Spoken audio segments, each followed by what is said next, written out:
Assalamualaikum warahmatullahi wabarakatuh. Perkenalkan, kami dari kelas 12 MIPA 3. Saya Ayu Hikmayanti dan rekan saya Sania Mirza. Saya Evita Wijastuti. Di sini kami akan mengulas makalah yang telah kami kerjakan pada modul pembelajaran 3.9 yang berjudul Transmisi dan Penyimpanan Data dalam bentuk analog dan digital. Yang pertama pada bab 1 pendahuluan bagian latar belakang. Nah, dalam perkembangan awal elektronika, filter analog menjadi pilihan, tetapi memiliki prosedur yang banyak dalam perancangannya.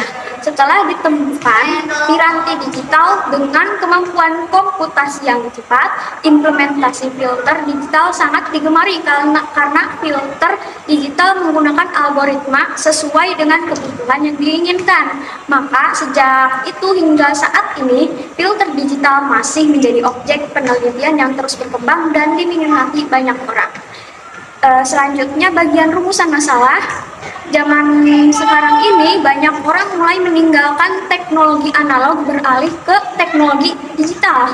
Tak sedikit juga dari mereka melupakan bahkan tidak mengetahui tentang teknologi analog. Mereka hanya fokus menggunakan teknologi yang hits pada zamannya saja. Nah, maka dari itu dengan adanya proposal ini diharapkan orang-orang bisa mengetahui dan mengenal teknologi analog sebelum adanya teknologi digital seperti saat ini. Tujuan dari dibuatnya proposal ini yaitu untuk mengetahui tentang teknologi digital dan aplikasinya dalam kehidupan sehari-hari, mengetahui tentang penyimpanan data, dan menjelaskan tentang transmisi data. Lalu pada bab 2, pembahasan bagian teknologi analog dan digital. Teknologi analog merupakan teknologi yang masih menggunakan sistem manual dan belum terkomputerisasi. Dengan kata lain, teknologi yang digunakan pada analog membutuhkan proses yang cukup panjang agar dapat menghasilkan sesuatu. Teknologi digital juga merupakan teknologi yang sistem operasinya berjalan secara otomatis dengan menggunakan sistem komputerisasi. Istilahnya, digital adalah menunjukkan kepada jari-jari dan tangan yang telah dipakai selama ribuan tahun untuk menghitung dan menggambarkan data-data numerik. Dua, yang pertama yaitu transmisi analog dan yang kedua adalah transmisi digital. Sinyal analog merupakan gelombang-gelombang elektronik yang bervariasi dan secara kontinu ditransmisikan melalui beragam media tergantung frekuensinya. Sinyal analog merupakan sinyal untuk menampilkan data analog. Sinyal analog dapat berupa berbagai macam gelombang elektromagnetik yang langsung, terus-menerus, dan disebarkan melalui berbagai media transmisi. Data analog merupakan data yang diinflasikan melalui ukuran fisik serta memiliki nilai berulang secara terus-menerus dalam beberapa interval. Biasanya, data analog menempati spektrum frekuensi yang terbatas. Contoh dari data analog adalah suara, audio, dan video. Suara percakapan manusia ditemukan memiliki frekuensi berkisar antara 100 Hz sampai 10 Hz dan rentang dinamis sekitar 25 dB.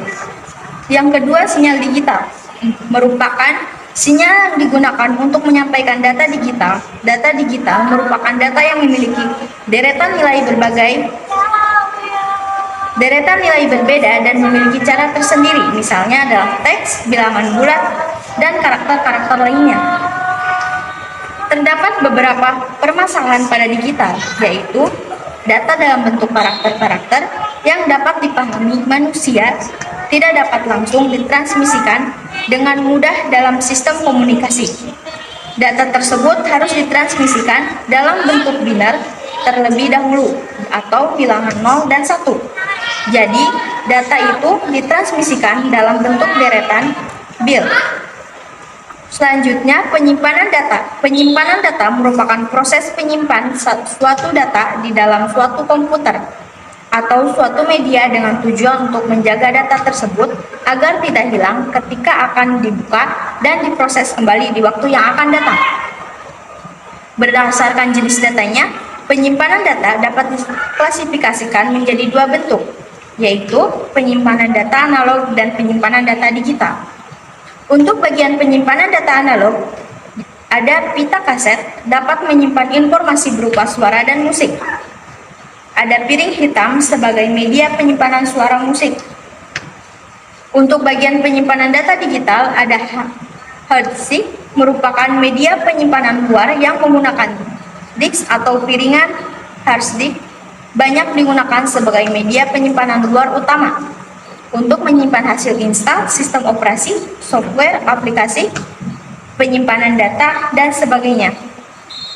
Yang kedua, flash drive atau flash disk. Dalam menyimpan data, dapat menyimpan data secara permanen walaupun aliran listrik pada rangkaian flash drive diputuskan, digunakan untuk menyimpan atau mentransfer file dari satu komputer ke komputer lainnya. Yang ketiga, zip drive merupakan media penyimpanan dalam bentuk drive atau disk yang berukuran menengah. Zip drive berfungsi untuk membaca dari atau menulis ke media penyimpanan lainnya.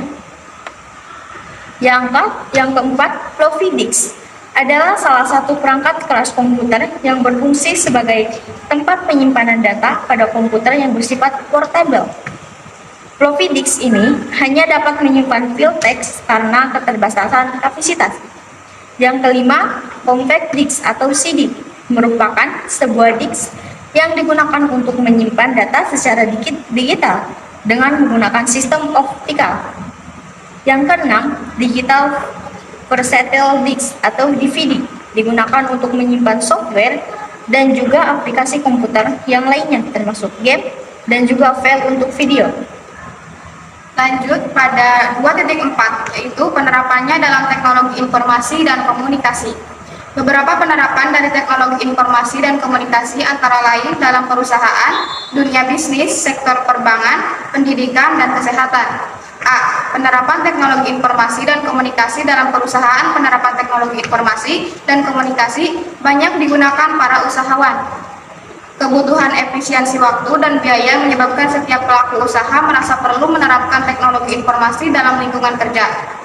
Penerapan teknologi informasi dan komunikasi menyebabkan perubahan pada kebiasaan kerja. Misalnya, penerapan Enterprise Resource Planning (ERP).